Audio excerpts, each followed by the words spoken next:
Ya vamos en vivo, ¿eh? Ahorita sale Bien, la leyenda. ya Ok, está. ya estamos en vivo. Saludos, bienvenidos, bienvenidas a una sesión más de nuestro seminario permanente de Historia y Filosofía de la Medicina.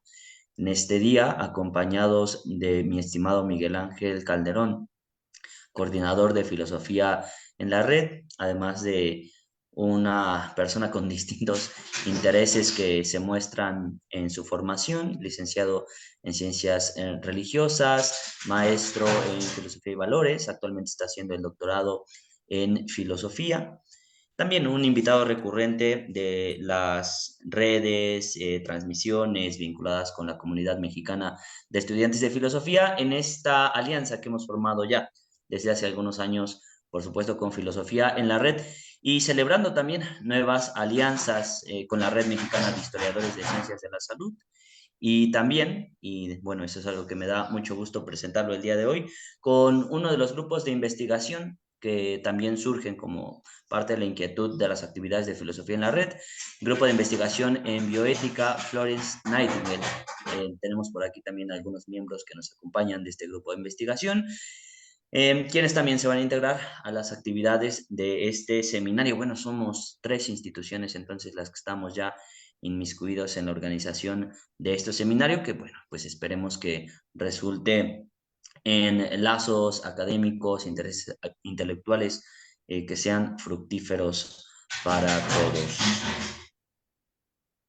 Este día, mi estimado Miguel Ángel, en nuestra sesión del mes de marzo de este Seminario Permanente de Filosofía y Medicina del Colegio Profesional de la Comunidad Mexicana de Estudiantes de Filosofía, la Red Mexicana de Historiadores de las Ciencias de la Salud y los grupos de investigación de filosofía en la red, específicamente el grupo de investigación en bioética de filosofía en la red, va a presentar para nosotros Humanizar la salud, resistiendo la mercantilización del cuidado.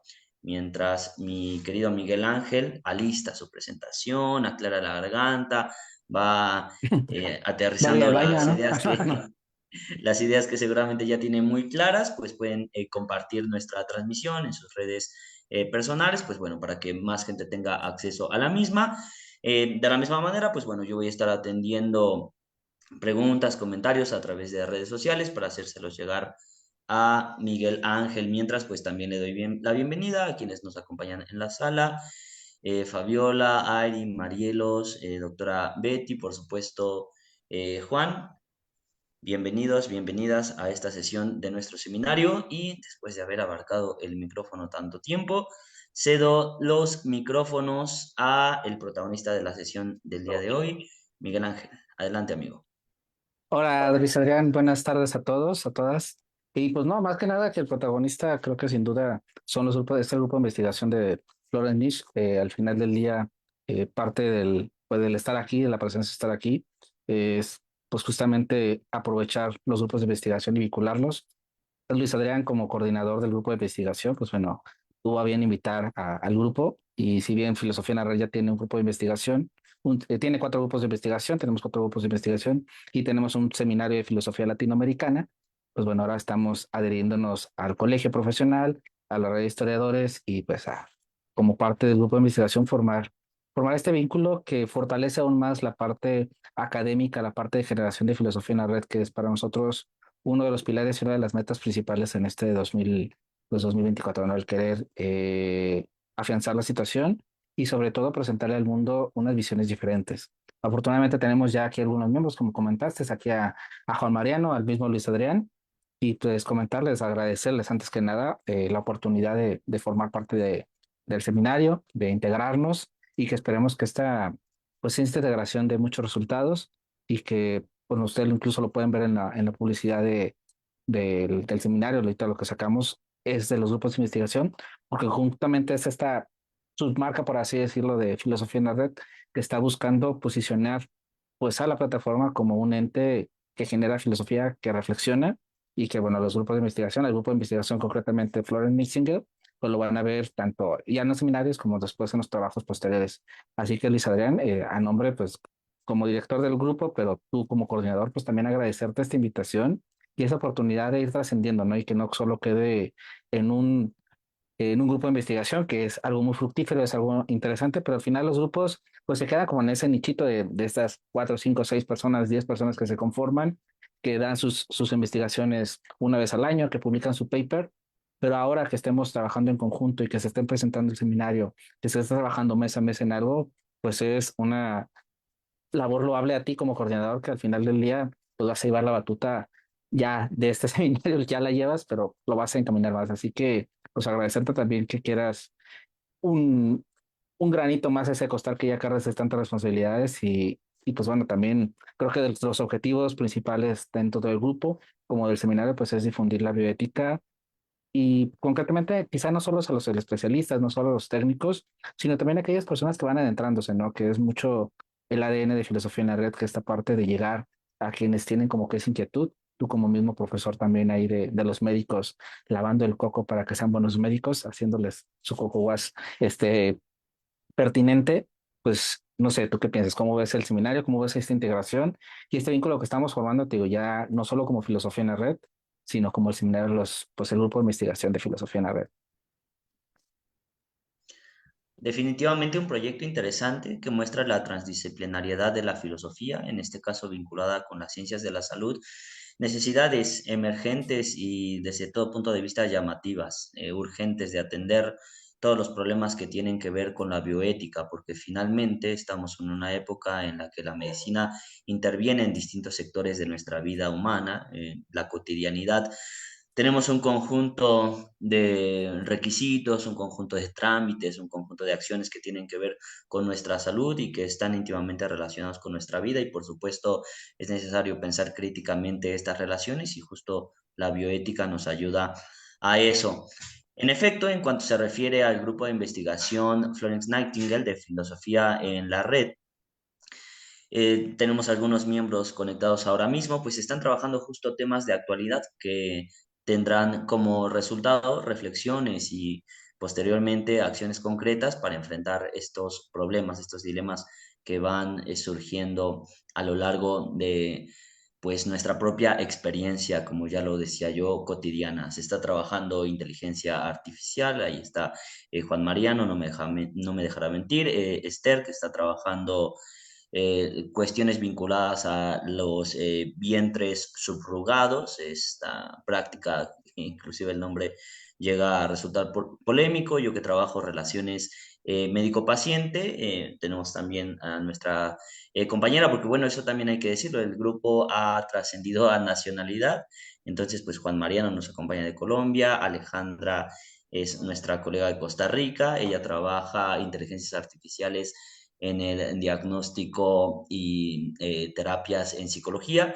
Entonces, pues bueno, el grupo ha ido creciendo y hemos estado trabajando y ya pronto se verán resultados. Pero bueno, este plan no fue mío, sino más bien orquestado desde las sombras por Miguel Ángel. Yo me encargo de dirigirlo, pero bueno, la idea fue de mi estimado Miguel Ángel, que tiene justamente intereses en este ramo y por eso es invitado para esta sesión del seminario, si no, no estaría aquí. Él tiene una Me colé, me formación, colé, me colé. no, tiene una formación técnica de etapa de bachiller, justamente en esta línea del cuidado de la salud. También ya ha trabajado en la línea de los cuidados de la salud desde la enfermería, entonces tiene una experiencia muy interesante que compartir con nosotros. Excelente, sí, aquí el colado no tan colado, pero aquí andamos. Creo que con esa reflexión y este tema importante, déjenme empezar a compartir la pantalla, que de hecho descubrimos cosas divertidas el día de hoy aquí en Zoom. Entonces déjenme hacer aquí mis experimentos. Les debo de confesar que yo no uso mucho Zoom. Aquí el buen Adrián me está haciendo caer a los lados oscuros del Zoom, pero bueno, aquí esperemos no regarla tanto.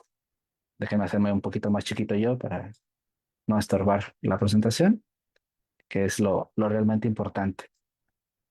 Justamente, bueno, yo, como comenta Luis Adrián, soy enfermero. Afortunadamente, bueno, soy profesional técnico en enfermería. Cursé mi bachillerato junto con la carrera técnica de enfermería. Y esto pues, me permitió, bueno, también estuve haciendo mis prácticas, me titulé, pude trabajar un año en quirófano como instrumentista Y esto pues te genera un vínculo especial, ¿no? Y al final del día siempre dicen y decimos mucho los profesionales de la salud que el peor paciente es justamente o un médico o una enfermera, porque somos los más quisquillosos, los más meticulosos.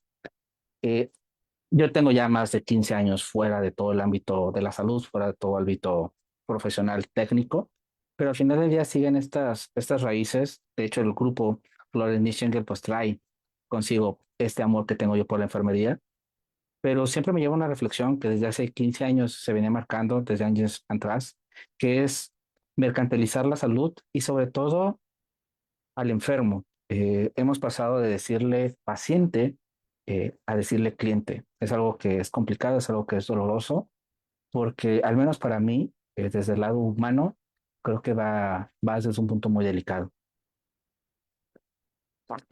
Tradicionalmente, la medicina se centraba en el bienestar biopsicosocial del individuo. Hay un concepto que a mí me lo machacaron que me encanta, que es el concepto de salud de la OMS, ¿no? Es bienestar biopsicosocial del individuo, en donde se priorizaba siempre la atención pues, personalizada y el cuidado compasivo. De ahí, por ejemplo, viene Florence, que además de ser como el pilar de la enfermería, ser aquella persona que también hace técnica, hace un proceso enfermero que a través de ya un método científico realmente se centra en la atención del enfermo, se centra en sus cuidados.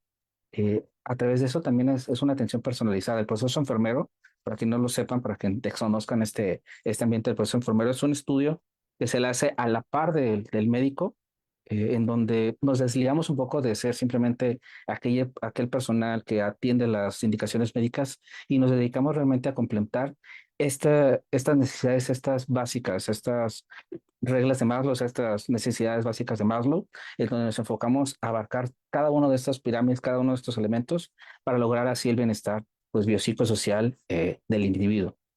Ahora hay un cambio en donde estamos mercantilizando la atención y en donde los pacientes, como les decía, ya son vistos más como un cliente en un mercado.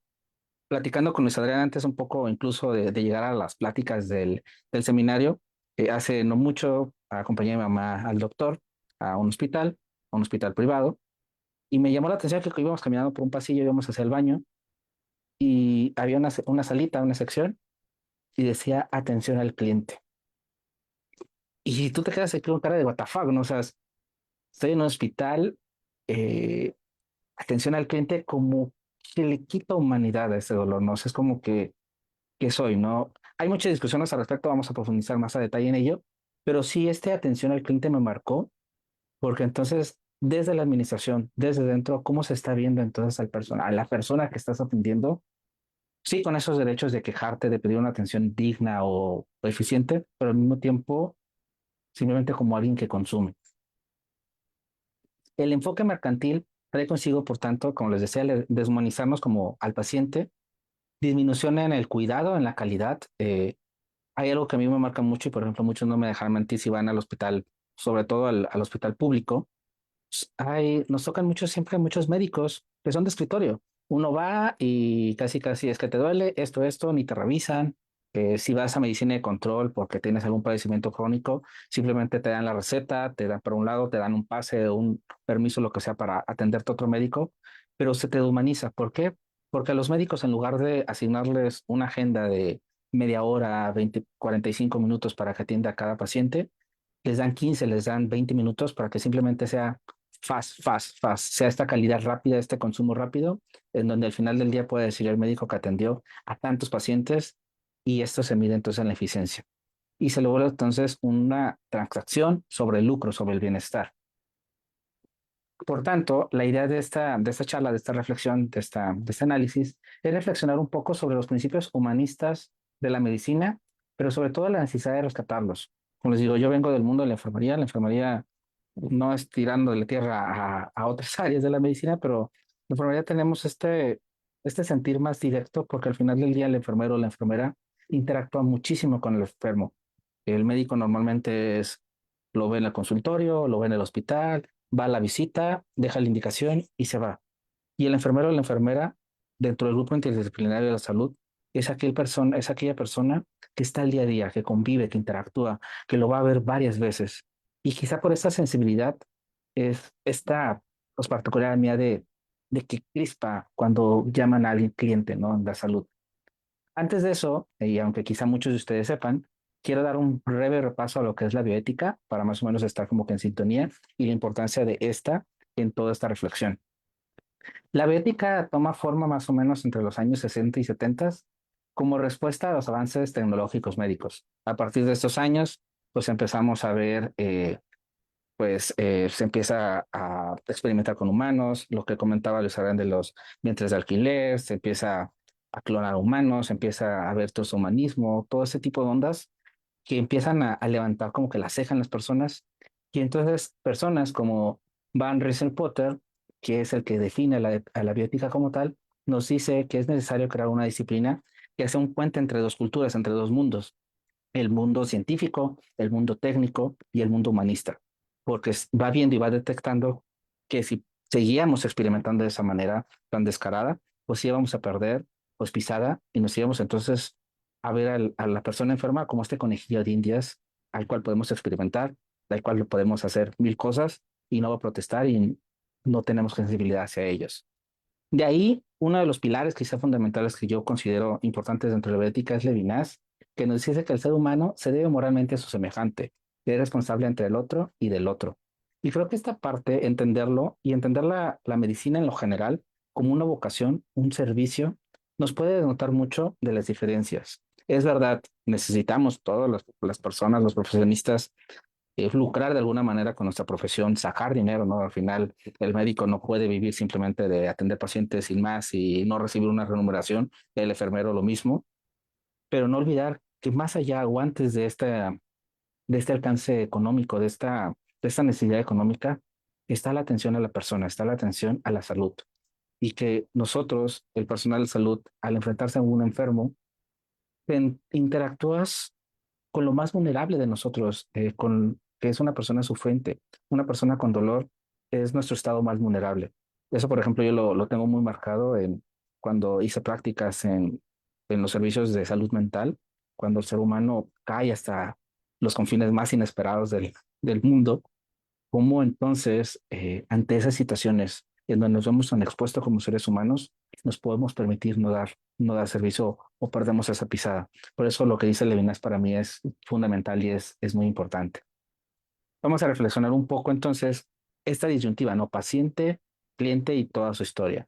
El paciente pues viene de patients, que es alguien sufriente, y la RAE lo define simplemente como una persona que está bajo examen o tratamiento médico.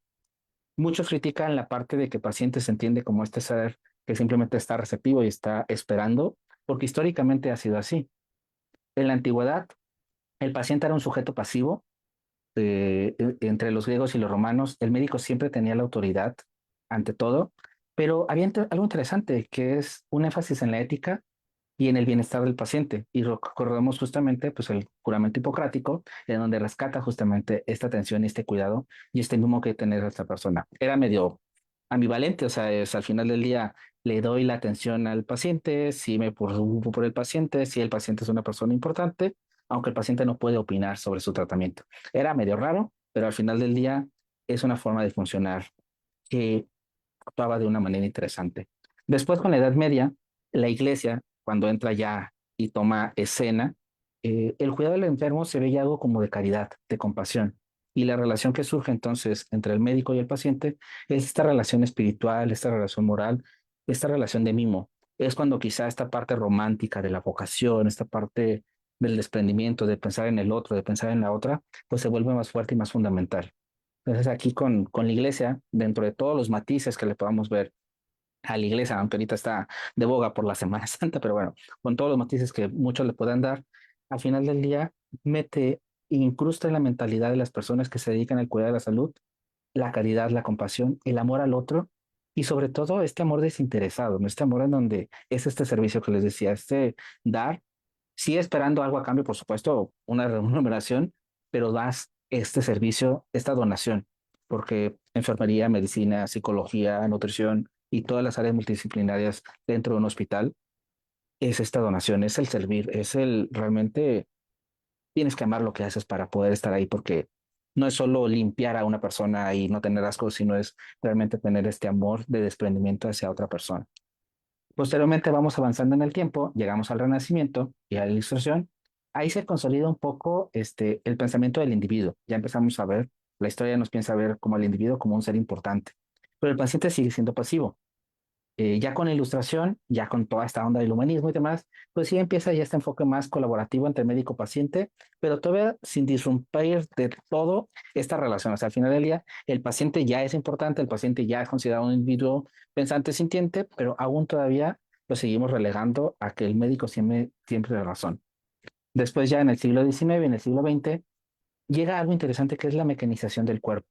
Y es donde empieza a haber, sí, unos avances en cuanto a los tratamientos, por ejemplo, pero se pierde el vínculo porque empiezas a ver al enfermo, y muchas veces suele suceder, por ejemplo, en los hospitales públicos, que ves a un enfermo que tiene una enfermedad peculiar e interesante y te llama la atención, quizá en un morbo científico válido, pero al final del día ves a este sujeto como una persona con la que puedes experimentar, este conejillo de India, ¿no? Este tiene este padecimiento medio exótico, pues bueno, me llama la atención y vamos y me atiendo y me centro a él, porque quizá voy a aprender algo, lo voy a rescatar y entonces voy a ser.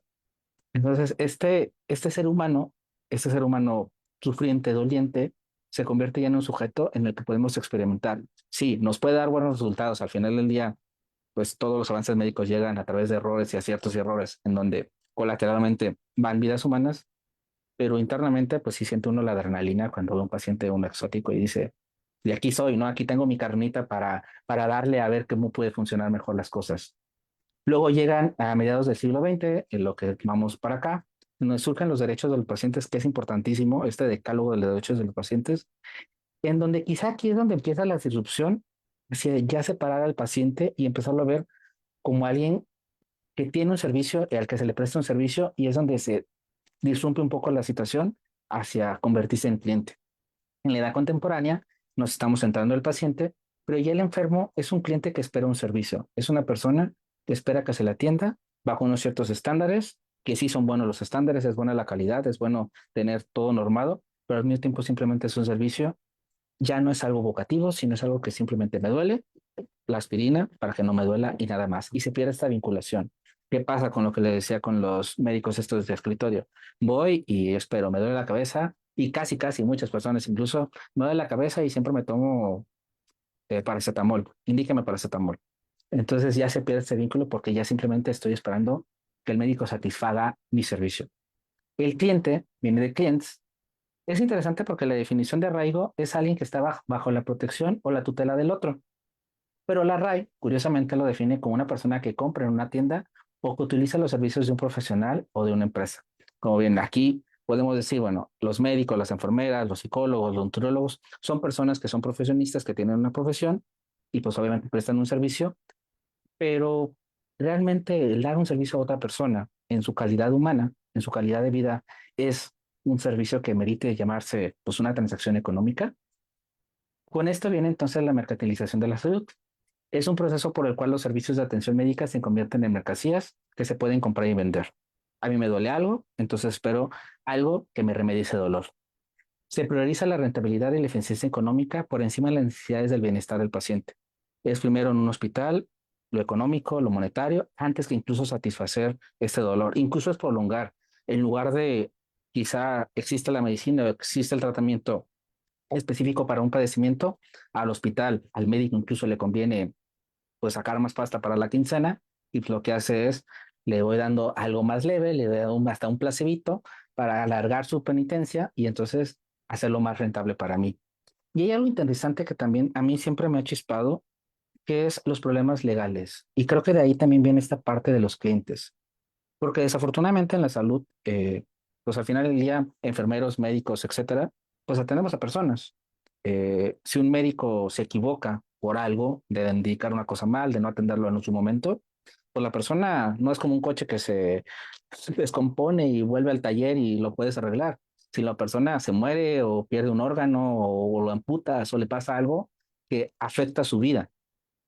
Y esto conlleva pues a las demandas, ¿no? Porque uno como cliente pues espera que lo atiendan bien y si uno recibe un mal servicio pues se siente con el poder de demandar y de denunciar que lo están atendiendo mal. Evidentemente tenemos que denunciar y pedir una atención digna, pero también si cambias la cara y ya no te ves como paciente, sino te ves como esta persona de salud, pues evidentemente cuando llega una persona, el mismo personal de salud tiene miedo, tiene cierta chispa de tengo que tener cierto cuidado de esta manera o no tengo que atenderlo de esta manera, no puedo intimar tanto con esta persona porque realmente no sé si las intenciones realmente son buenas de ese ser humano y quizá me pueda demandar. Si me equivoco, puedo perder mi licencia cuando quizás es un error humano, que desafortunadamente errores humanos suceden, a todos en todas las profesiones no suceden, pero en el área de la salud, pues esos errores humanos cuestan vidas, la persona se muere.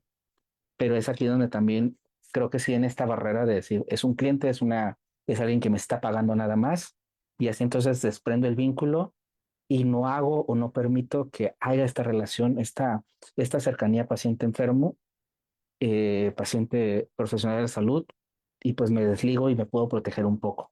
Y también cuando uno viene, las primeras clases que se te dan, es la ética, pero no la ética está enfocada a la ética como la entendemos desde el área de la humanidad, sino la ética de evitarte líos legales, evitarte problemas legales. Entonces creo que el tener este énfasis tan fuerte, en donde desafortunadamente, pues si yo me equivoco y alguien me demanda, pierdo mi licencia y entonces si es mi modus viviendo, pues ya no puedo trabajar de eso, pues también me hace a mí pues recular y meterme en menos líos.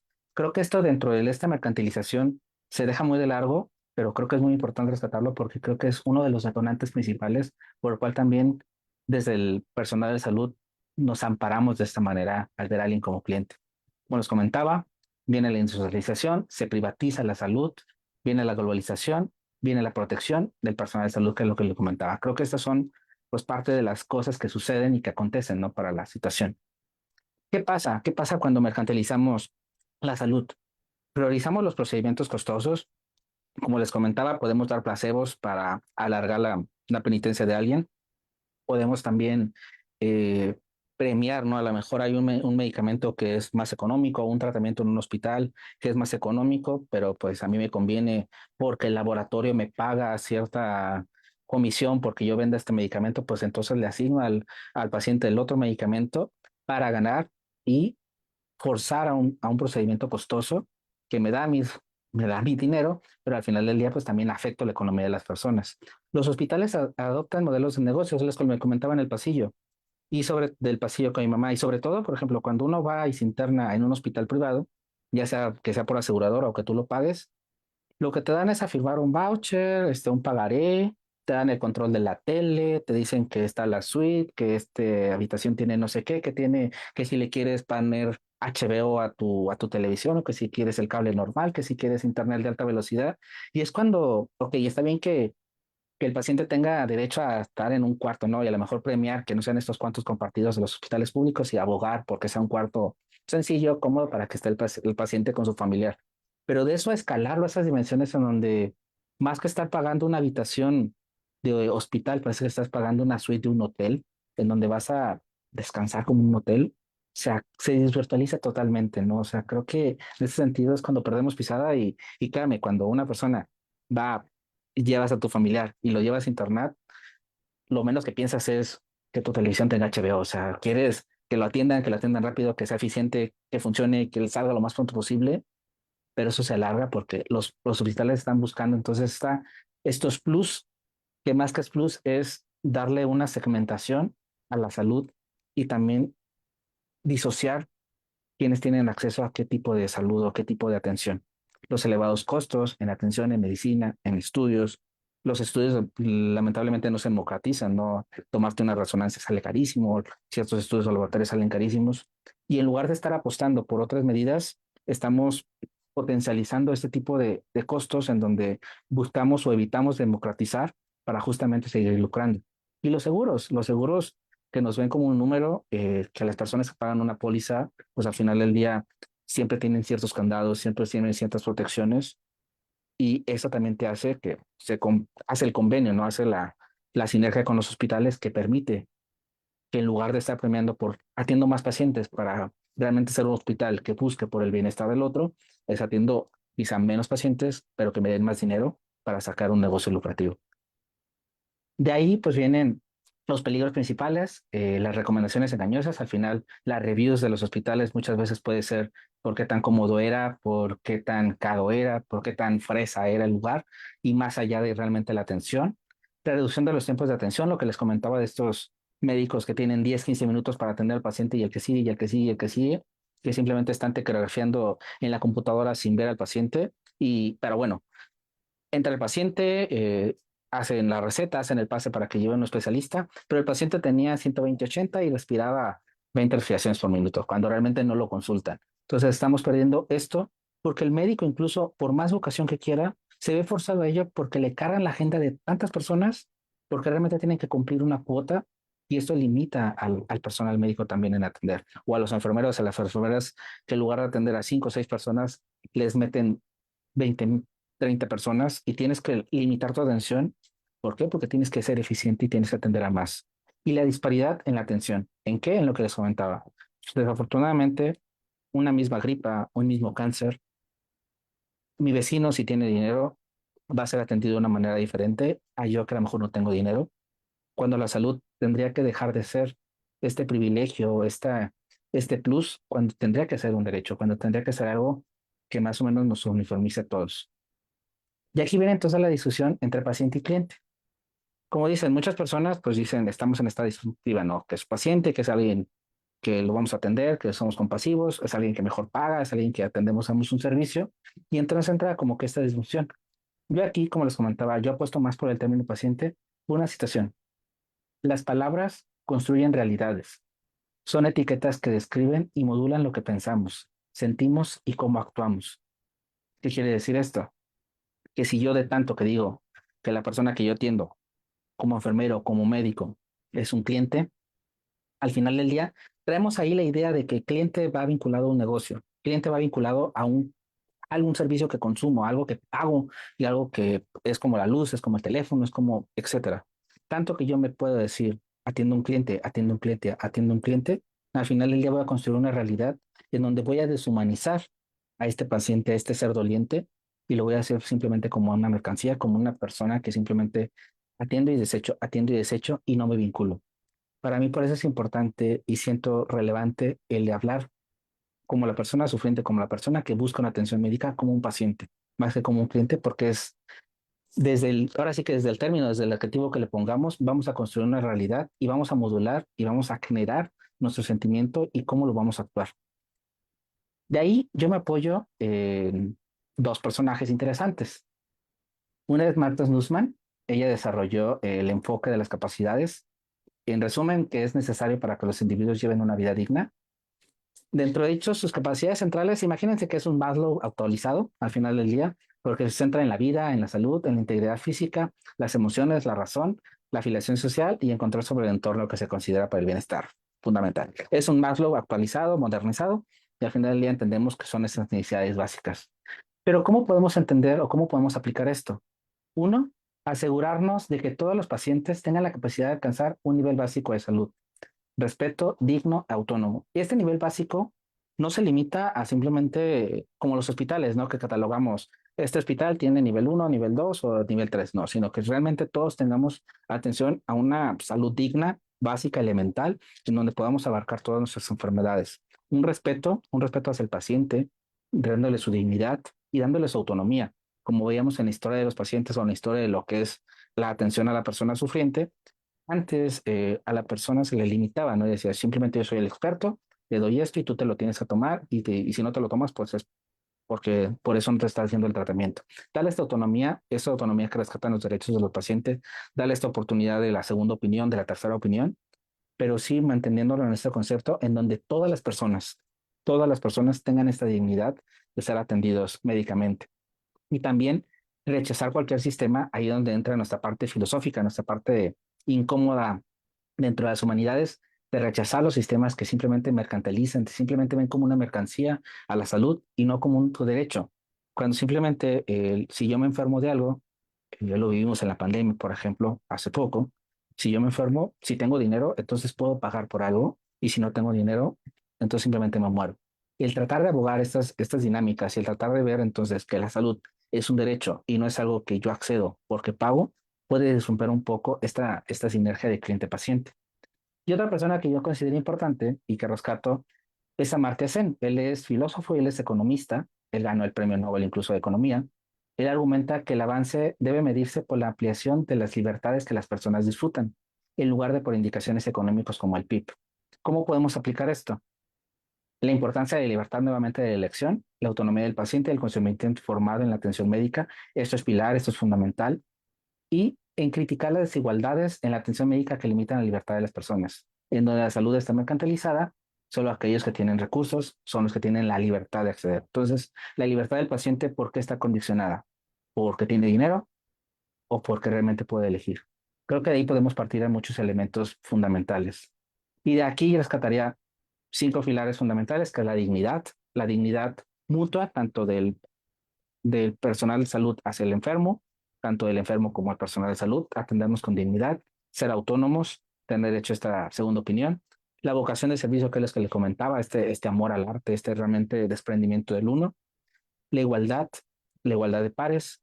Y aquí, atendiendo un poco a mi amigo Luis Adrián, que lo quiero homenajear a través de su célebre pensador favorito, que es Immanuel Kant, este señor Kant pues tiene su imperativo, que es el que trata a los otros, ¿no? Como quieres que te traten, resumiéndolo muy sistemáticamente, probablemente terminando ahorita de hablar, me va a cancelar aquí, me va a poner Luis Adrián porque simplifiqué demasiado a Kant, pero bueno, en resumen es, trata al otro como quieres que te trate. Yo les comentaba al inicio que una de las principales, los pacientes que nos caen gordos a los personas, al enfermero, por ejemplo, a la enfermera, es el médico, cuando sabemos que el paciente es médico, pues que es enfermero. Pero somos los más latosos, somos los más incómodos, somos los más quisquillosos. Pero esto lo podemos potencializar en ese sentido. Realmente como personal de salud, cada atención que demos, ¿cómo lo vamos a enfocar? Realmente como este cliente, esta persona que está haciendo una transacción, o realmente como a mí me gustaría que me trataran. Cuando yo, un ser sufriente, cuando sufra un dolor de cabeza, una pancreatitis, lo que sea, ¿cómo quiero una atención? Quiero una atención que me vean como este numerito que, ok, fui eficiente porque lo atendí y se va. Realmente empaticé, vinculé, comprendí, ayudé.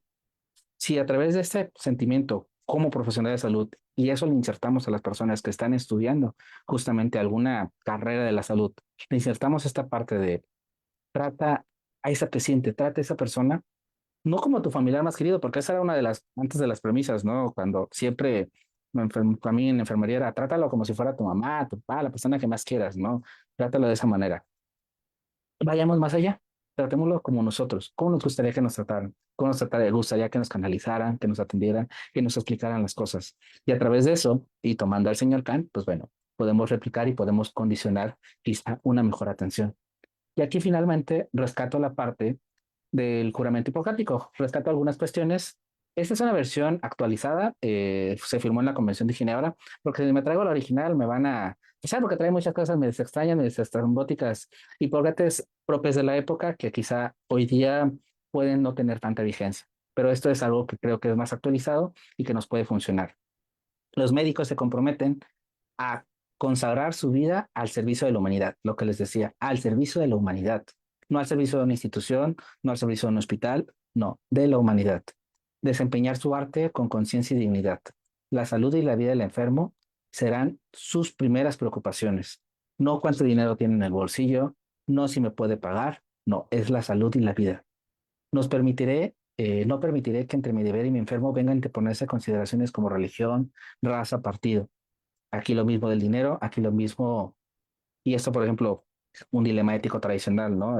Una persona, un asesino que lo balacearon, un criminal sabido, lo vas a atender con, vas a tener, a lo mejor, no sé, poniéndolos muy en dilemas, la persona que te toca atender asesinó a tu familiar más querido y te toca a ti atenderle. ¿Cómo lo vas a atender? Tienes que tener consideración, tienes que matizar todas estas cuestiones o debes de atenderlo atendiendo a su humanidad. Y aquí es donde bueno, muchos tendrán diferentes respuestas, pero creo que el enfocarnos a atender estas cuestiones y a reflexionarlas y analizarlas nos puede dar mucho de detonar.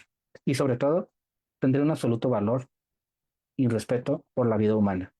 La vida, sobre todo, es difícil, por supuesto, pero creo que rescatando estas cuestiones y más o menos reflexionarlas y sobre todo poniendo en una mesa de análisis y discutiéndolas, reflexionándolas, pues podemos llegar a que quizá no los que están, pero los que vienen, las personas que forman a estos médicos, como por ejemplo Luis Adrián, los filósofos que estamos metidos en en la salud y que tratamos de remover ahí las turbulentas armas de la salud, pues podamos generar conciencia en el personal médico, en el personal de enfermería, en el personal interdisciplinario de salud, para propiciar entonces humanizar aquello que en origen era lo más humanizante, que era la atención a un enfermo. Y pues eso sería todo. Y bueno, es como parte esta ponencia, como parte del grupo de investigaciones de filosofía en la red. Así que, Luis Adrián, así que todo tuyo. Muchas gracias, Miguel Ángel. Definitivamente pusiste muchos temas sobre la mesa, al respecto de los cuales seguramente querrán conversar los asistentes y también, por supuesto, esperamos las participaciones en nuestras redes sociales. Eh, sí, hay un problema con la interpretación del imperativo. Bueno, hay 5 formulaciones distintas del imperativo en las obras de Kant. Los eruditos dicen que son 7. Hay justo un problema con esa interpretación del actúa como te gustaría que actúa con los demás como te gustaría que te trataran a ti, porque puede haber personas masoquistas, ¿no? Entonces ahí se acaba el chiste. Por eso la formulación adecuada es actúa como si la máxima de tus acciones pudiera ser considerada una máxima universal, ¿no? Atendiendo más a el asunto de la física newtoniana, por cierto. Pero bueno, vamos a las discusiones bioéticas en este momento y dejamos entre paréntesis. Teníamos que meter si yo tenía que meter este sello, dije, lo tengo que meter de alguna manera. Tenemos que hacer No, no, discusión kantiana. pero tiene mucho sentido. Desde mi punto de vista, Kant ayuda mucho al discurso de una ética médica secular, porque el concepto de Kant de dignidad humana busca depurar el hecho de que el valor del ser humano lo es tal por ser hijo de Dios.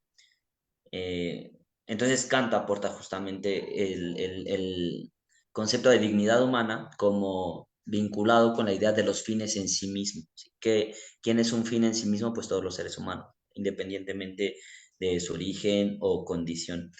Y parecería ser que en ese sentido se evalúa también la necesidad de su bienestar. Cositas para la reflexión. Teníamos, disculpen, 2 participaciones pendientes. Aquí vi Es que 2 manos yo sé que levantadas. tocando acá perdemos a Luis Adrián, entonces. Y me he contenido, me he contenido, ¿no? Teníamos primero la manita de Airi. Airi, por favor, adelante. La verdad es que me equivoqué. Hola.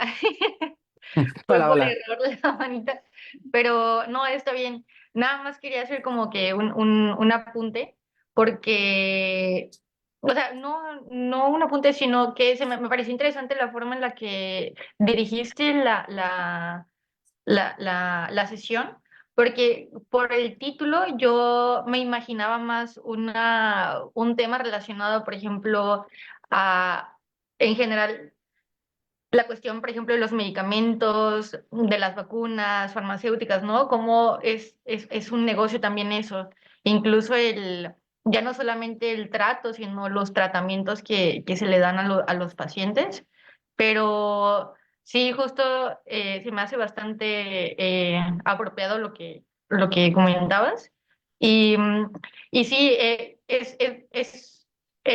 en mi caso, he estado investigando un poco sobre la historia del derecho a la salud y, y es un poco interesante que el tema de los derechos humanos surge más que nada, bueno, hay autores que mencionan que el derecho a la salud o la salud como un problema de Estado no surge meramente de los estados de izquierda, sino más bien como de estados capitalistas. Entonces, es bien interesante ver cómo que esta problemática que surge de un sistema económico, un modelo económico capitalista, ahora lo ha transformado de tal manera que vea a las personas como, como tú dijiste, como clientes, ¿no? Y, y no solamente clientes, es decir, vamos a darles un buen trato, sino también, bueno, yo lo vería de la parte de la que te decía de los medicamentos, sino también vamos a ver qué medicamentos le podemos dar o qué tratamiento le podemos dar que también a nosotros nos beneficie.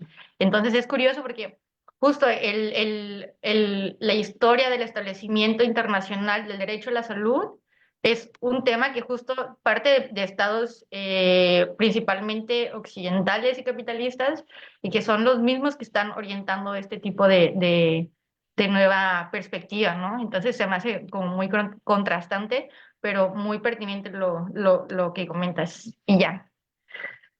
No, gracias. Y bueno, y creo que matizando un poquito lo que comentas también, lo podemos ver muy enfocado en cuanto a quienes priorizamos la atención, ¿no? Al final del día, los adultos mayores es las personas que quizás estorban un poco más en lo que es el ámbito de la salud porque simplemente no producen.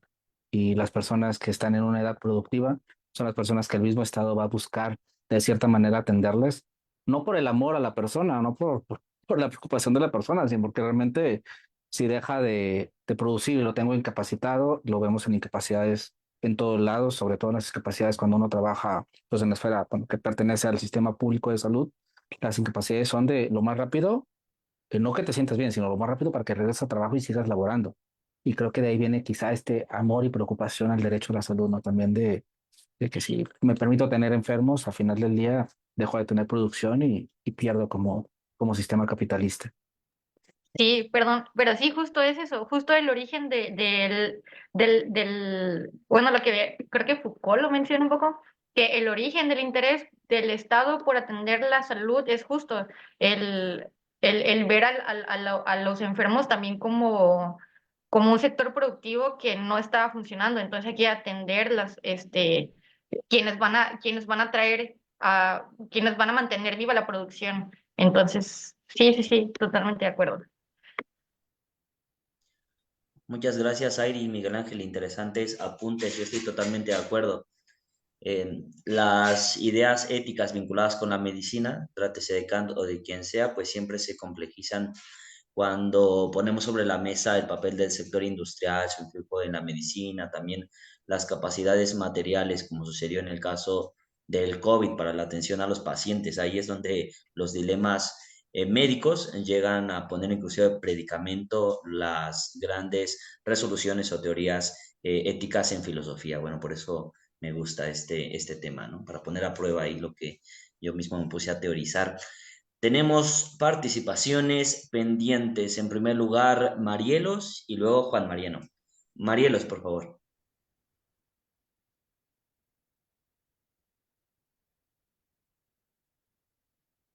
Ay, perdón, es que no sabía cómo quitar esto. La tecnología me rebasa. Está bien.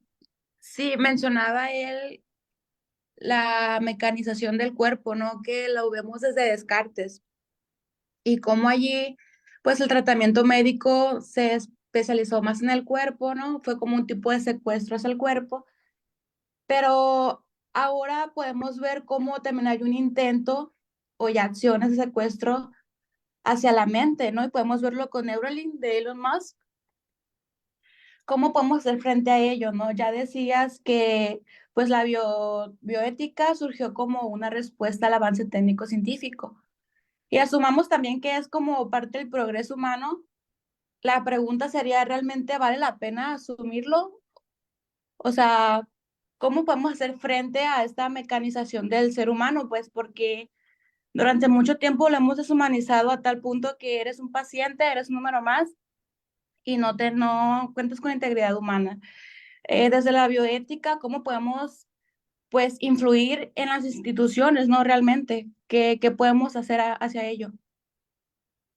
Pero un apunte sobre la mecanización, y lo que es muy interesante, lo podemos contestar sobre todo, por ejemplo, esta preocupación por el cuerpo, pero como cuando una persona tiene depresión, tiene burnout, sí, etcétera, el decir que tiene uno un padecimiento mental es como que no estás enfermo, es como que te estás haciendo, o no sé, a una de las enfermedades mentales tienen esta pendiente todavía que resolver y de que nosotros lo consideremos como algo digno de ser atendido y algo digno de respetar, ¿no? Es decir, que alguien tiene depresión eh, puede ser visto de mal manera o a lo mejor no te incapacitan en un trabajo porque tienes depresión, pero sí te fracturas el pie y de las dos maneras son dos problemas de salud muy concretos.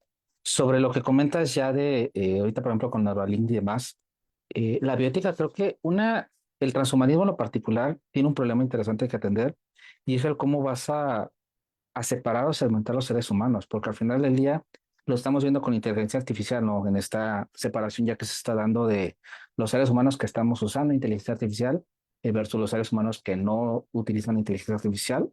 Aquí lo mismo, ¿no? O sea, al final del día, si yo puedo pagar por una prótesis que me haga cargar más peso, o si me puedo poner un chip para controlar lo que ahorita, ¿no? Que controlan la computadora. Jugó una partida de ajedrez el primer paciente de Neuralink con la mente. Si yo puedo pagar para eso, entonces realmente vamos a estar cementando aún más el ya competitivo mercado laboral, porque al final del día las oportunidades de trabajo ya no van a ser por mi capacidad innata, sino realmente por esas capacidades externas.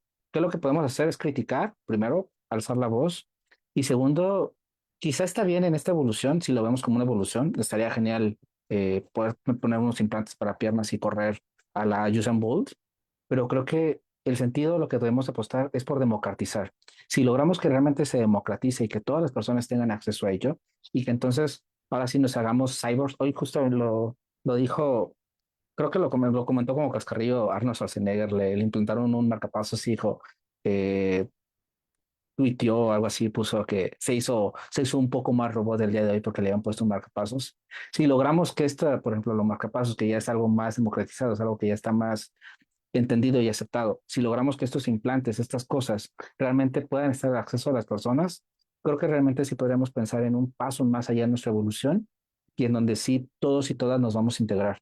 Pero si lo empezamos a ver como simplemente ciertas personas van a tener esas capacidades porque es lo económico, es lo que pueden pagar, entonces sí, la biótica tiene mucha labor en el sentido de buscar o desprender esto y no apostar por ello, o buscar las maneras en donde denunciar que no es que no sean seres humanos, pero simplemente ya están en otra categoría que realmente van a generar una desigualdad radical, ¿no? O sea, al final del día, una persona con estas supercapacidades nos va a rebasar y no va a haber, así como nosotros no le podemos competir a un robot en cuanto a eficiencia, en cuanto a rapidez, en cuanto a ser más productivo en pintar, por ejemplo, pues estos seres humanos pues nos van a rebasar y los que no podamos acceder a ellas, a estas tecnologías, pues vamos a quedar relegados en la nada. ¿Y cómo los vamos a atender? Creo que por ahí podría ser el meollo, ¿no? El buscar o democratizamos o gestionamos la manera en que simplemente es algo muy, muy contenido.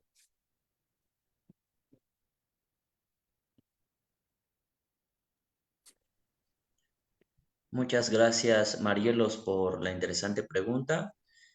Por supuesto, temas que vinculan el concepto de evolución con un capacitismo, también dan para una interesante polémica, por supuesto, nos llevan a un paso del transhumanismo. Por favor, Juan Mariano, adelante, te escuchamos. Gracias, maestro. ¿Me escuchan bien? Sí, sí, sí.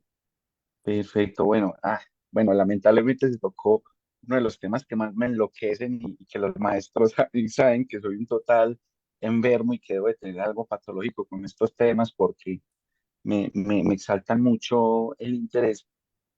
Bueno, voy a hacer entonces lo siguiente. Voy a hacer un pequeño comentario respecto a la exposición del maestro y posterior a esto me gustaría dejar una pregunta abierta más que todo para la reflexión. Inicialmente, confirmar que, bueno, me voy a acentuar en el punto en el que el maestro se paró, por así decirlo, y es la perspectiva de Amartya Sen. ¿Por qué Amartya Sen? Me parece que es interesante y que es uno de los filósofos más particularmente, bueno, y economistas más particularmente relevantes para servir de puente entre las discusiones de lo bioético, conceptos como el capital, la economía, la productividad. Porque de trasfondo, y aquí el maestro Miguel Ángel me dará un poco la razón, el asunto llega a un punto en el que el ejercicio del poder en el mundo de la salud, más que todo en el mundo de la medicina, etcétera, etcétera, ya no es tanto desde la tecnocracia, sino desde una perspectiva administrativa. Los mismos médicos y todo lo que está detrás del aparato técnico de funcionamiento el sistema médico de funcionamiento desde esa perspectiva industrial, de la productividad del sujeto que llega con patología y se reintegra a la sociedad desde una perspectiva de la producción, em, el- esos mismos em, sofistas, pongámoslo dentro de muchas comillas, esos mismos sofistas que hacen ese ejercicio del poder a través de las diferentes técnicas y biotecnologías, llegan a un punto donde ellos mismos sucumben al aparato administrativo. ¿Qué quiere decir eso? Llega un momento donde todos estos sujetos que hacen el ejercicio del saber, dentro de paréntesis, el poder, sucumben ante la misma eficiencia eh, de los recursos, ¿no? La necesidad de buscar la eficiencia del uso de los recursos. Entonces, resalto mucho esa parte, maestro, porque Amartya Sen no es un secreto que nos habla mucho, casi que desde la misma línea de Manfred Max Neef, y es la cuestión del desarrollo a escala humana, ¿no? Cómo plantearse un desarrollo a escala humana desde una perspectiva eh, eh, bueno, para mí no tanto humanista, porque muy personalmente pienso que el proyecto humanista falló a partir de Auschwitz.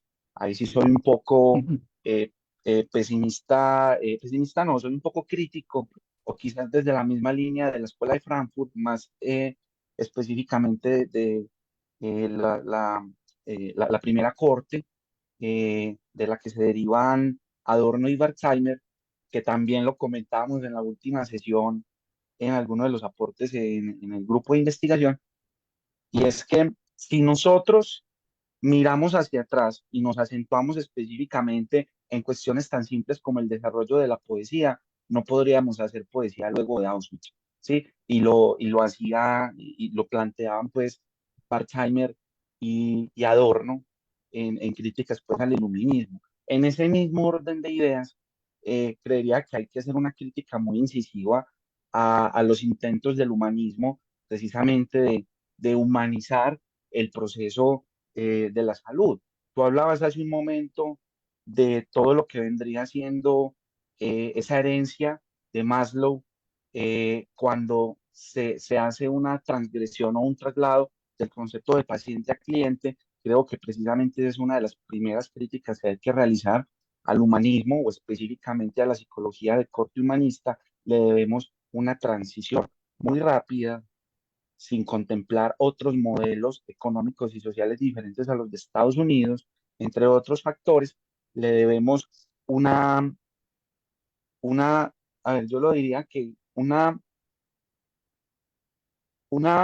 facilitación del lenguaje, de lo psicológico popular, disfrazado de una democratización de los procesos de salud. Yo creo que allí es donde debemos de acentuarnos para plantear realmente si esa humanización o ese humanismo a la perspectiva de la salud, qué es lo que ha hecho, qué ha funcionado, qué no ha funcionado. Tengo muchos colegas que de hecho trabajan psicoterapia existencial, y alguna vez ellos me decían, Juan, a mí me parece muy curioso que en estos años que llevo haciendo psicoterapia, parece ser como indistinguible el hecho de hacerse un proceso estético como organizarse las uñas o colocarse pestañas sobre las pestañas.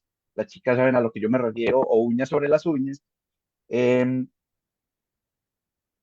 hasta qué punto el mismo proceso de psicoterapia ha tomado dimensiones estéticas. Es decir, el hecho ya ha llegado a un punto en el que no se trata de estar saludable, sino de parecerlo. Y allí es donde los mismos ejercicios de administración han hecho un ejercicio un tanto perverso, donde las mismas instituciones que hacen la administración de la salud actúan como si estuviesen eh, ausentes de patologías o de enfermedades, cuando dentro de las mismas estructuras administrativas sabemos que hasta, como lo dije hace un momento y lo desarrollé en la idea, hasta los mismos médicos y hasta la misma estructura técnica sucumbe ante los procesos administrativos. Entonces, mi primer comentario, mi primer acercamiento a lo que dice el maestro, y un segundo comentario, y no me quiero extender mucho, y aquí voy a articular lo de la pregunta, la reflexión que quería plantear, Y es que, bueno, respecto al tema del transhumanismo y todo esto que está detrás de los nuevos fenómenos que están emergiendo, yo creo que, como también lo planteábamos ayer en el grupo de investigación, no podemos cometer el mismo error que cometió. eh, Ojo, aquí voy a hacer un comentario descontextualizado. Tendríamos que analizar muy bien cuál fue el contexto en el que se dijo lo que voy a referenciar en este momento, pero no podemos permitir que las humanidades, las ciencias de la salud, cometan el mismo error que la psicología cometió respecto al cuestionamiento de la llegada sobre la inteligencia artificial. No podemos cometer el error de llegar tarde a las reflexiones que debieron de haber llegado en un orden de prevención y no de arrepentimiento. Entonces me parece muy puntual lo que dice el maestro. Hay que hacerse las preguntas ya, que inclusive van a materializarse dentro de 10 o 20 años. Por ejemplo, un cyborg, y esto suena demasiado loco, sino que cada vez va siendo más naturalizado en nuestro lenguaje. ¿Hasta qué punto un cyborg va a perder su criterio de humano y ya no vamos a hablar de un proceso de asesoría clínica, sino de mantenimiento técnico? Por ejemplo, ¿hasta qué punto vamos a empezar a hablar de que metáforas griegas, como por ejemplo el barco de Teseo, van a empezar a quedar cortas para definir conceptos como la identidad en en el desarrollo pues, de personalidad respecto a este tipo de individuos? Y ya para finalizar, que aquí es donde quiero acentuar mi comentario, ¿por qué nuestra tendencia a hablar de problemas que no han llegado cuando ni siquiera hemos podido resolver los que ya tenemos? Yo creo que esto es como una misma antítesis de lo que yo acabo de decir hace un momento. Es decir, nos estamos preguntando sobre cuestiones bioéticas que son muy viables y que son necesarias, pero ¿cómo vamos a hablar de que si es viable o no bioéticamente, eh, yo qué sé, implantar un chip en nuestro cerebro para conectar mis funciones cerebrales a una pantalla o a jugar ajedrez, cuando la capacidad de accesibilidad al sistema de salud en la mayoría de nuestros países es paupérrimo? Y ya no es un asunto ni siquiera material, es un asunto, eh, diría yo que eh, perversamente planificado para que aquellos que tengan el dinero suficiente para estar vivos, pues, permanezcan vivos. Entonces, allí dejo como esa última pregunta luego de mi desarrollo de mis dos puntos, y es que hasta qué punto preguntarnos sobre todo lo que nos estamos preguntando es viable cuando ya llegamos tarde a discusiones como el derecho a, a la salud, ¿no? Esas son pues como mis participaciones. Me excuso nuevamente, que los maestros saben que me apasiona y me pongo muy loco con estos temas. Estas son pues como mis dos apreciaciones. Me gustaría pues que el maestro o las personas que escucharon pues como la participación dieran sus percepciones, sea del primer punto o del segundo. Muchas gracias. Oye, Juan, muchísimas gracias. Antes que nada, qué genial que hagas el comercial al grupo de investigación, me encanta. Es para que sepan que de lo que está trabajando el grupo de investigación, de que se están atendiendo todo tipo de problemas y desafortunadamente no pueden ver las sesiones, esas las estamos guardando para pues, reflexión interna, pero justo ya en unos meses tendrán los resultados de estas investigaciones y estas preguntas que están generando. Y también, si haciendo el comercial, aprovechando el comercial de FAC, pues, y poderse integrar también al grupo de investigación cuando abramos la convocatoria para el siguiente año para seguir robusteciendo esta parte. De la parte de Juan que comentas de que llegamos tarde, por ejemplo, a la inteligencia artificial, no creo que tanto. O sea, al final del día somos reaccionarios, pero sí hemos reflexionado. Sin ir tan lejos, podemos ir, por ejemplo, hablando concretamente de la inteligencia artificial, de la película Her, que tiene pocos años atrás y que plantea cuestiones que ahorita mismo nos está simbrando.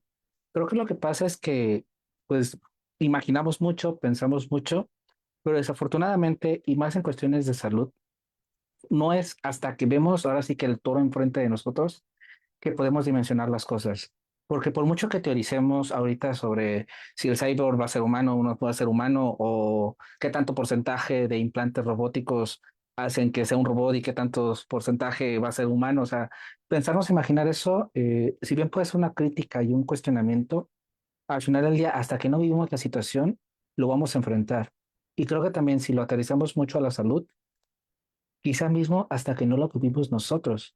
Porque probablemente ahorita nos pongamos a discutir tú y yo, las personas aquí. No, si un ser humano tiene el 20% de cosas, cibernéticas, ya va a dejar de ser humano.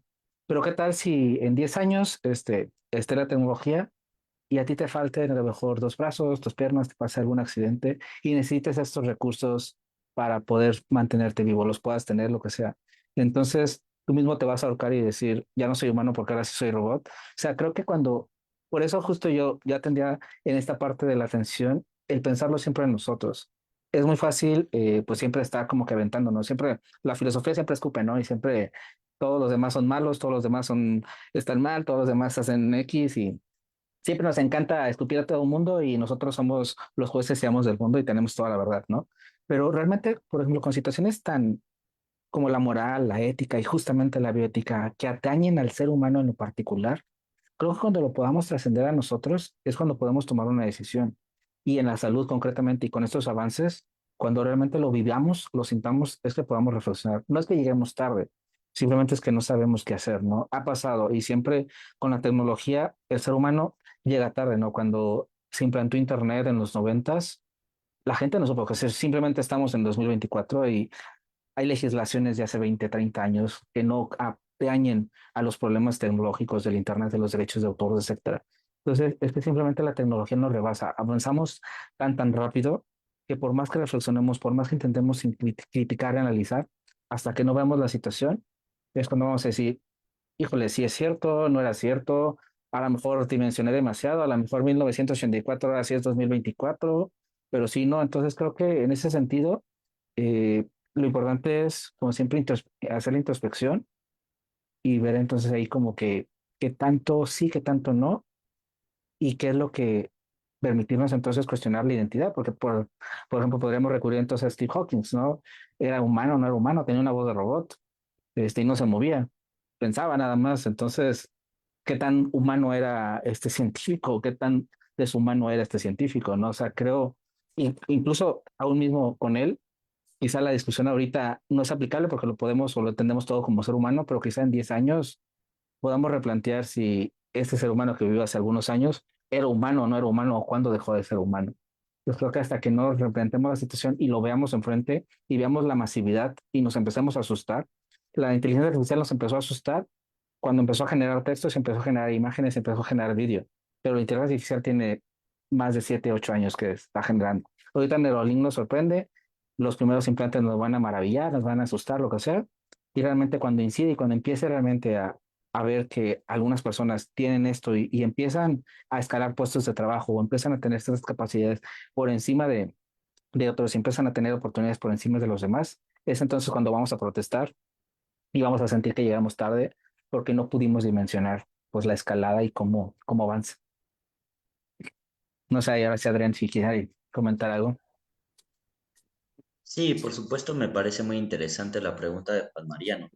Y parece ser que definitivamente no somos nosotros los que marcamos el ritmo de nuestra propia vida y cualquiera que se dé el tiempo de analizar los procesos industriales, los procesos de desarrollo tecnológico, vamos, desde las más simples situaciones vinculadas con oferta y demanda, pues sabrán que hay ocasiones en las que uno no puede decidir qué aspectos se integrarán a la vida, qué nuevos productos, qué nuevos mecanismos, qué nuevas tecnologías. Sería interesante traer a colación tal vez a Hans Jonas y el principio de precaución, porque parece ser que intuye que de alguna manera estamos sobrepasados por esa situación y lo que le queda al filósofo es justo ser un reaccionario para hacer un primer tabique de precaución contra cualquier consecuencia imprevista negativa, digamos, para el ser humano que pueda sobrevenir detrás de estos cambios tecnológicos. Es sin duda un tema, un buen tema, un tema amplio, pero como buen anfitrión no quiero dejar de lado las participaciones que nos están llegando a través de redes sociales. Entonces les voy a dar salida y luego podemos continuar a desarrollar estos temas. Los voy a decir en grupo, son dos comentarios. El primero nos lo plantea Índigo Cuscatleco y dice así, se fue, tomó el toro por los cuernos. Dice, ¿y qué piensa en que la inteligencia artificial dará un diagnóstico y así ir desplazando a los médicos? ¿Ha escuchado algo de eso? Y también nos preguntaba por aquí, tenía dos comentarios, pero ahora solo me sale ese. Bueno, si no mal recuerdo, preguntaba básicamente qué es lo que tiene que cambiar para que la situación de mercantilización en la salud también se transforme. Es una cuestión educativa, es una cuestión industrial, ¿qué es lo que tiene que cambiar? Y nos pregunta también Vladimir, nuestro querido Vladimir Sosa. Miguel Ángel, en la sociedad post-COVID, ¿consideras que hay un antes y un después con relación a la atención de las personas en el área de salud? ¿Nos hemos humanizado más o hemos caído en una deshumanización creciente? Muchas gracias por sus comentarios a través de nuestras redes sociales. Excelente. A Vladimir, bueno, aprovechando el comercial del grupo de investigación, Vladimir es el coordinador del grupo de investigación de filosofía práctica de Gramsci, entonces también siendo parte de los grupos de investigación aquí, invadiendo las redes sociales. Excelente, gracias Vladimir. Ahorita voy a tu pregunta. Sobre lo de Índigo, la primera, lo de cómo cambiar las cosas, creo que la educación al final del día, y el que, por ejemplo, Luis Adrián, que es filósofo y está metido ya en cosas de la salud y es profesor, es de doctores, y hay ya filósofos que están dando clases en las facultades de medicina. Creo que también, bueno, ahora sí que hablaría de más si también en enfermería, porque como les comentaba, yo estoy ya años desactualizado en cuanto a la labor de enfermera, pero sí también entre las facultades de enfermería, entre las facultades de nutrición, etcétera, empezamos a meter gente, filósofos. Entonces a disrumpir, vamos a romper este molde en las nuevas generaciones. Ya los que están, desafortunadamente pues, ya no podemos hacer mucho, por más incluso que les demos seminarios, sesiones, terapias, lo que sea, ya son conceptos muy aprendidos que están muy arraigados, pero quizás nosotros nuestra labor como filósofos es apostar por la educación. Y mientras nosotros vayamos formando estas nuevas generaciones en este contenido de humanización, de ética, de amor realmente al servicio, y realmente no solo preocuparse por lo legal, o sea, no solo apostar por esta parte, sino también dar ese sentimiento humano, este sentimiento moral, pues podemos disrupar las cosas. Creo que desde la educación parte y ya de ahí poco a poco permea los demás y que evidentemente la gente, por ejemplo, también comentaba si al grado del Estado, pues que el Estado también se dejara influenciar por filósofos. Creo que en la medida que le permitan a las humanidades en lo particular estar en cosas de humanidades, como es la salud, podemos entonces romper ese molde. Y en la parte de la IA, pues que pienso, pues no sé qué tan cómodo me pueda sentir que me diagnostique un robot, aunque per se quizá ahorita no, pero quizá en unos 4 años, técnicamente por lógica fría, va a tener más conocimientos en la base de datos que un ser humano. O sea, por más experiencia, por más lo que sea, técnicamente va a tener más información. Evidentemente la experiencia da mucho, la experiencia y en la salud cada persona es un caso específico. Ya hay pacientes que son extrafalariamente difíciles de diagnosticar y por más que la teoría te dice y el libro te dice si tiene el síntoma uno 2 y 3 entonces su patología es la C. Habrá pacientes que tienen el síntoma uno 2 y 3 y su patología es la H. Eh, por más que esté esa base de datos, creo que más que espantarnos, y es lo que comentaba de esta discusión de humanos con IA y humanos sin IA, es empezar a utilizar estos recursos. Evidentemente la inteligencia artificial nos puede ayudar a detectar cosas, analizarlas, pero no es apostarlas. Vamos para allá, por supuesto, desde enfermería de peligro, o sea, enfermería ya hay hospitales en China y otros lados donde va el robotito y da la medicina o atiende en las casas de retiro. De hecho, el otro día estaba leyendo, había en justamente Japón, están implementando unos peluches con inteligencia artificial para las personas mayores, para que no se sientan solos y hablan con ellos y conviven, interactúan y hacen todo este tipo de ondas y pues están tirando la chamba al personal de salud, ¿no? A la enfermería. En la enfermería hay protesto yo, ¿cómo me están quitando el trabajo? Pero al final del día, eh, creo que ahí es donde entra justamente la filosofía a criticar y a cuestionar que a los humanos nos deben atender los humanos. Es como, por ejemplo, cuando hablo de una atención al cliente, a un servicio, que te atiende un robot. O sea, creo que el humano, nosotros debemos de protestar, debemos de no sentirnos cómodos y debemos de alzar la voz. Si nosotros nos permitimos y aceptamos las cosas más en salud, pues al final del día, cuando calles, otorgas y esto se va lo vas consecuentando.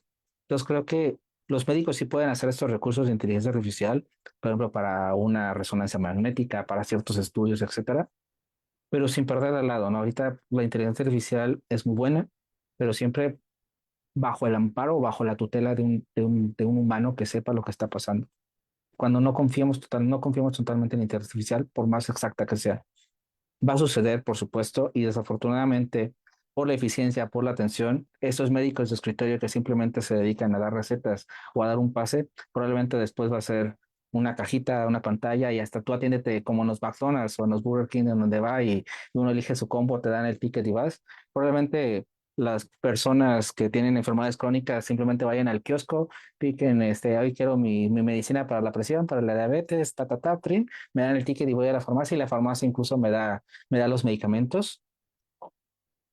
¿Qué tanto lo podemos permitir? ¿Qué tanto lo vamos a permitir nosotros? Es creo que lo que sucede, ¿no? ¿Por qué están las pantallas en Burger King? Porque nosotros lo estamos permitiendo, porque nosotros no estamos protestando. Si nosotros permitimos y seguimos permitiendo esta invasión, entonces terriblemente va a suceder y al final del día, por más reflexión que hagamos, se va a quedar ahí. Y en la parte de Vladimir, eh, pues yo siento que seguimos igual, o sea, al final del día, a mí esas son picos de atención, ¿no? Al final del día, él comenta, nos dice, antes y después en relación a atender a las personas, seguimos viendo lo mismo, o sea, al final los seres humanos somos especie que no aprende, que simplemente experimenta y cambian de momento, pero por ejemplo lo hemos visto ahorita, cuánta gente más vuelve a usar cubreboca, por más que se ha dicho, el gel, cuánta gente lo sigue utilizando, cosas básicas, ¿no? Que teníamos supuestamente aprendidas y memorizadas para hacer, para una protección y una integridad, pues normal, ética, de salud, ¿cuántos de nosotros lo seguimos practicando? Creo que la gente sigue y va a volver. Al final del día, la pandemia no cambió nada, al final simplemente fue una etapa crítica y en donde el ser humano sigue siendo la misma especie y tan terrible especie que seguimos siendo que a pesar de haber vivido una pandemia que paralizó el mundo y que nos asustó a todos, pues tenemos ahorita simplemente dos ataques, dos guerras en dos lados diferentes del mundo asesinándonos unos a otros. Entonces, creo que la pandemia no cambió nada más que una etapa crítica. Afortunadamente, logramos con vacunas pues disrumpir esa situación, logramos y fuimos, ahora sí que como dice el Chicharito, imaginamos cosas interesantes y logramos sacar las vacunas a flote, pero al final del día no aprendimos nada y terriblemente las pandemias van a seguir sucediendo y esto fue no una llamada de petate, fue simplemente algo que pasó y que como humanidad vamos a seguirlo haciendo. Creo que no aprendimos nada a humanizarnos, porque si realmente hubiéramos aprendido algo, no estaríamos peleando ahí por un territorio, porque si fulanito me sacó la lengua y siguen haciendo invasiones. Entonces creo que la humanidad no aprende. Yo soy de las personas que siente que la humanidad no aprende y que simplemente tenemos cambios puntuales, pasa la crisis y volvemos a lo de siempre. Muchas gracias, Miguel Ángel. También gracias por la participación, a quienes nos escriben estos interesantes comentarios en redes sociales. Al respecto a la pregunta sobre la intervención de la inteligencia artificial en los procesos de diagnóstico, justamente una integrante del grupo de investigación, Alejandra Arcos de Costa Rica, está trabajando este tema, Ah, entonces pues ya habrá un resultado al respecto de esta inquietud, que ustedes podrán ver ya próximamente en un evento de filosofía en la red, la ya afamada Filoconf. ya casi di, síganos, den el like.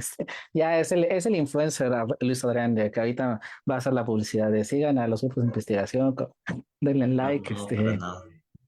Soy pero sí, el peor de los influencers. Por cierto, eh, Edmund Pellegrino decía que la medicina es la más humana de las ciencias y la más científica de las humanidades, curiosamente, ¿no? Bueno, es una frase que amalgama muy bien la intención de esta plática. Tenemos la manita levantada de Airi. Airi, por favor, te escuchamos. Si no me equivoco, Marielos tiene la mano levantada desde hace rato.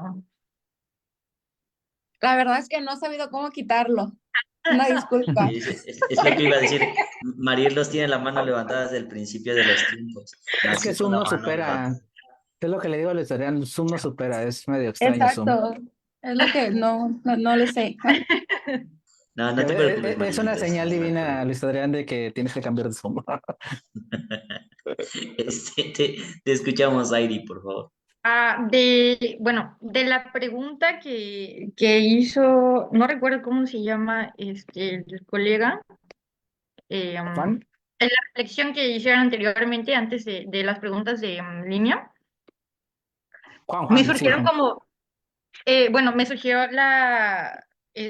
como algunas ideas que podrían dar como, bueno, de mi parte, que podrían funcionar como la reflexión.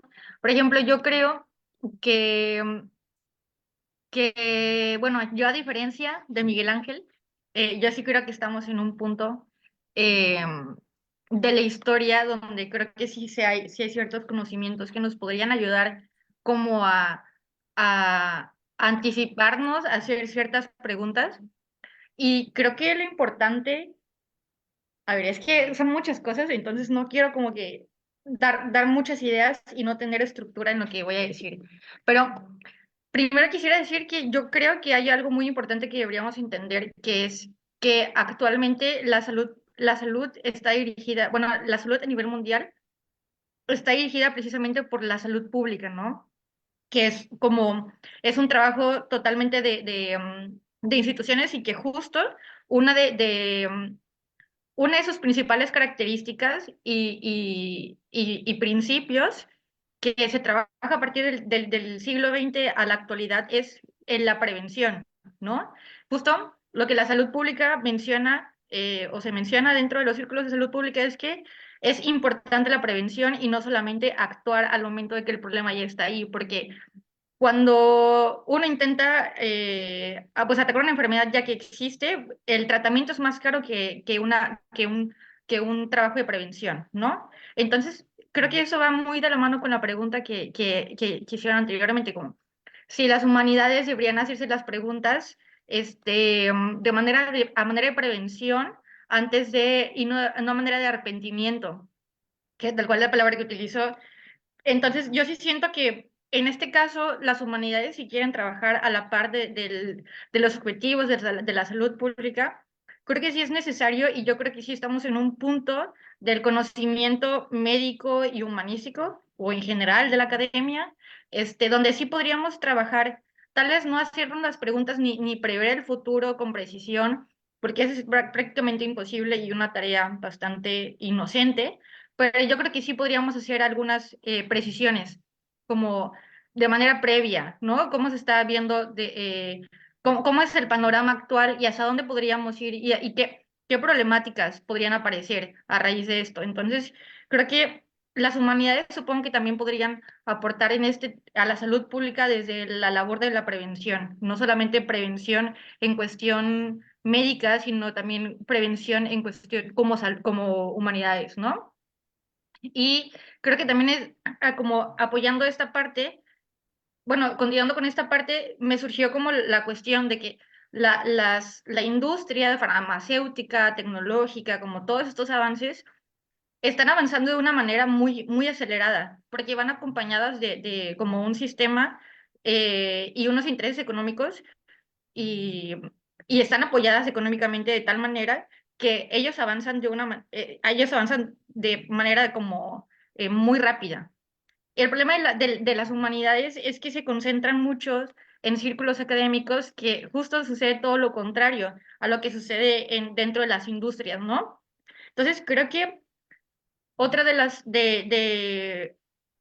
otra de las líneas donde se podría trabajar más es como, yo diría, no sé, no estoy segura, es como una idea, como una mayor involucración de las humanidades justo en las administraciones, porque si bien, o sea, ahora la salud pública actual y la salud pública internacional pues es conocida porque es parte de una administración, ¿no? Un sistema de gobernanza, todo eso. Entonces, yo sí creo que las humanidades sí necesitan como de cierta forma entender que por sí mismas no van a poder llegar a ningún lado. O sea, por sí mismas no van a poder, aunque hagan su trabajo de hacerse las preguntas de prevención, que como dije anteriormente, si no se buscan otras maneras de acercarse a la velocidad en la que se está produciendo justamente nuevas problemáticas, nunca, estas preguntas nunca van a llegar a ningún lado al momento adecuado. Entonces creo que eso es importante.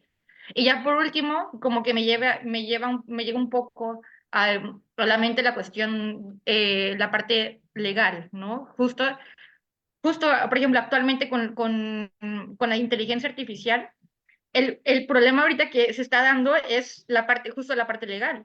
Y creo que incluso más que las humanidades, o en general la academia de las humanidades, estas preguntas, filósofos, historiadores, sociólogos, creo que quienes están al menos como dando la cara principalmente en ese tipo de temas, son justamente los que están trabajando de manera legal, intentando regularizar estas nuevas actividades y que justo algunas actividades ya están llegando, o sea, muchas de estas regularizaciones parece que están llegando de manera un poquito atrasada, ya cuando muchos muchas preguntas que se pudieron haber hecho previamente apenas están apareciendo.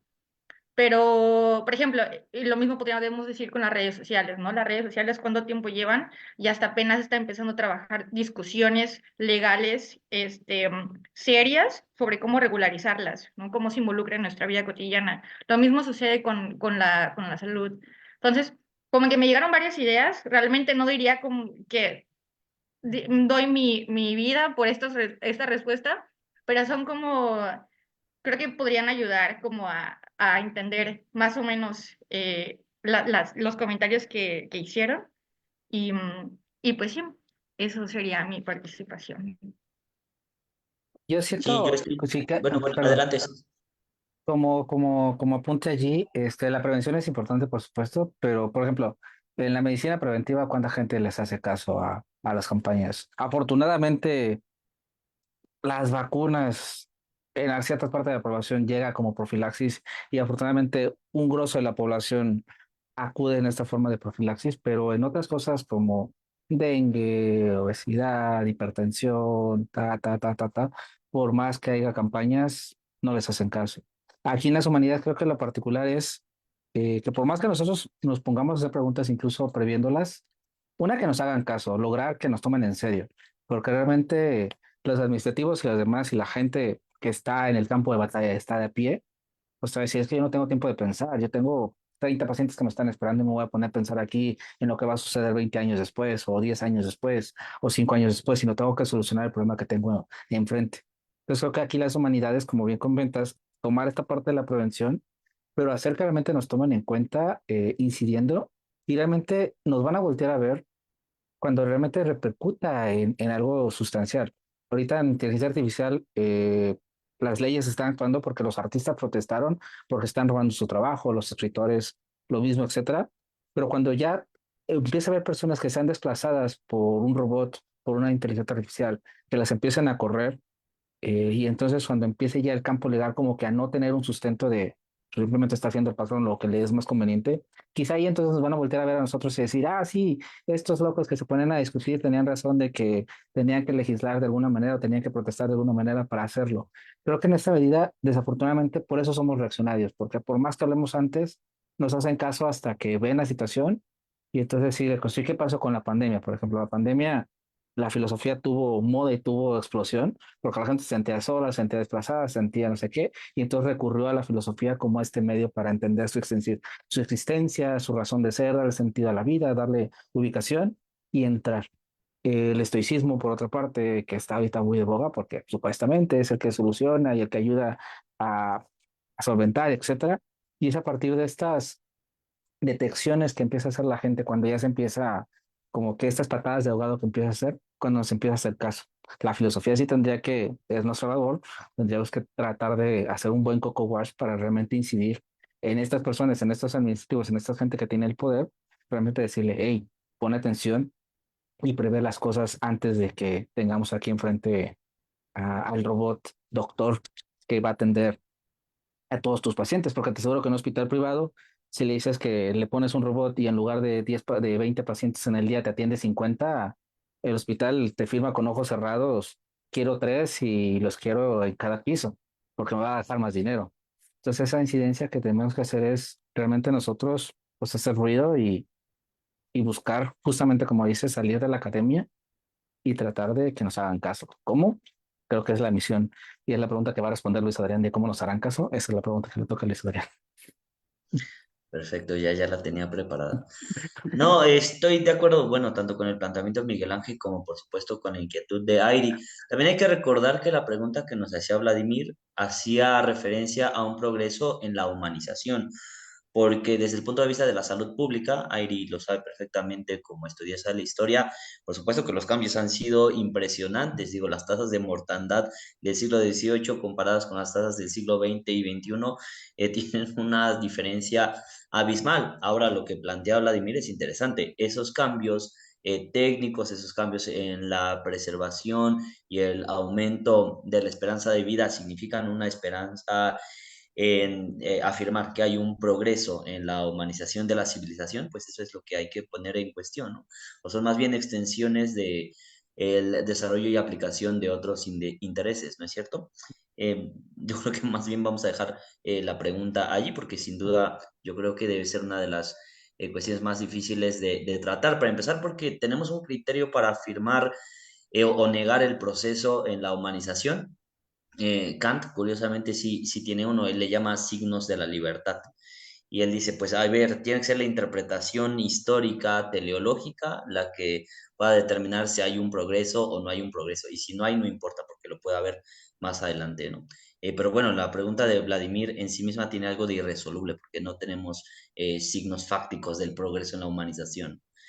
¿Y Pero qué sería humanización, por ejemplo, también al final del día? O sea, sí, vienen. por supuesto, atender a qué dimensión de lo humano. Ya lo decía Juan Mariano, que él no tenía no era muy optimista con respecto al humanismo. Y bueno, pienso también en autores como Foucault, mencionan que el humanismo es a fin de cuentas resaltar una manera de vivir específica y eso implica negar la legitimidad de las demás. Entonces el humanismo suele también ser muy reduccionista, ¿no? Curiosas cuestiones vienen a flote. Yo me quedo con muchas cosas, pero bueno, las voy a guardar para una segunda parte de esta plática. Nos comenta Juan Mariano por aquí, que le gusta mucho este espacio, que se necesitan más aportes y diálogos como este en el escenario público. Y pues bueno, eso nos sirve muy bien para invitarlos a que se integren al seminario. Nuestras sesiones son mensuales, tenemos invitados del campo de las humanidades en salud, de la historia, de la filosofía, por supuesto, de la medicina en sus distintas ramas. Y bueno, ustedes se pueden integrar al seminario y venir a plantearles sus inquietudes y por supuesto también a enriquecerse un poco con el discurso, las exposiciones que nos comparten. ¿Qué te parece, Miguel Ángel, si vamos cerrando la sesión? Porque como son vacaciones, como que ese Sí, gusanito de sí, ya estoy hablando mucho. ya la cama hace ojitos. Pero no sin antes, pues agradecerte primero la invitación, el permitirme colarme por acá, el ser el colado de hoy. También agradecerte sobre todo la iniciativa de haber invitado al grupo de investigación que tú coordinas, al grupo de Florence Niche, para integrarse al seminario y robustecer esta parte. Y que el seminario no solo, aunque por ejemplo vimos ya algunos vestigios y hemos ido spoileando algunas cositas que serán pues especificando del 11 al 15 de noviembre de este año con la Filoconf, en donde el grupo de investigación tendrá su participación. Al final del día, pues también deja pie esta reflexión y este análisis y nos da un motivo más a seguir reflexionando y que no quede justamente como decía esta Airi en solo la academia, ¿no? Al final del día, pues son un grupo de personas que están ahí, se reúnen por Meet, por Zoom, lo que sea, y están haciendo sus malabares cerebrales y van a exponer algo en la Filocom, sino realmente a través de la discusión del diálogo, poder aportar algo, poder aportar una reflexión que lleve hacia algún lugar y que en alguien, en algún lugar lejano o cercano, un médico, una enfermera, un nutriólogo, un lo que sea, nos pueda escuchar y pueda entonces decir, ok, a lo mejor lo que estoy haciendo, lo que se está haciendo en administrativo no es de la manera correcta, podamos virar y con que le lleguemos a una persona, bueno, creo que ya podremos hacer un cambio significativo. Y pues más que nada, pues también invitarles a que nos sigan aprovechando el comercial, a que nos sigan a Filosofía en la Red, en las redes sociales y con nosotros y pues Luis Arián ahí también siempre anda aparecido por acá en Filosofía en la Red y pues tenemos una revista en donde es también nuestro parte de nuestro comité científico, así que la sinergia es cada vez más. Ya somos como Trunks y Goten ahí fusionados. No, por favor. Bueno, se pasa después de media hora hasta donde llegan mis conocimientos en anime. Pues bueno, agradezco en este caso la participación de mi querido Miguel Ángel, ya le haremos llegar su constancia, pero también y en particular a todos los que se dieron el tiempo para conectarse. Sabemos que es periodo de vacaciones, pero tanto Miguel Ángel como su servidor estamos corriendo todos los días y cuando tenemos tiempo es justo en días como estos. Entonces, pues bueno, agradecemos muchísimo la participación de Airi, Marielos, Juan Mariano, la doctora Betty, Fabiola, que también estaba por aquí, todos los que nos acompañaron aquí en la sala y también desde el Facebook. Repito, la invitación abierta a que se integren a este seminario, es un seminario mensual, pueden encontrar la información en las páginas de la Red Mexicana de Historiadores de Ciencias de la Salud, la página de Comefi Profesional, que es la página del Colegio Profesional de la Comunidad Mexicana de Estudiantes de Filosofía, repito, Comefi Profesional, y por supuesto también en las páginas de Filosofía en la Red, cuyo coordinador pues es aquí mi estimado Miguel Ángel. Pues bueno, de mi parte es todo. Espero que pasen todos muy buena noche. Nos estaremos viendo en nuestros próximos eventos. Hasta luego. Chao, gracias. Muchas gracias. Gracias. Felices vacaciones. Gracias.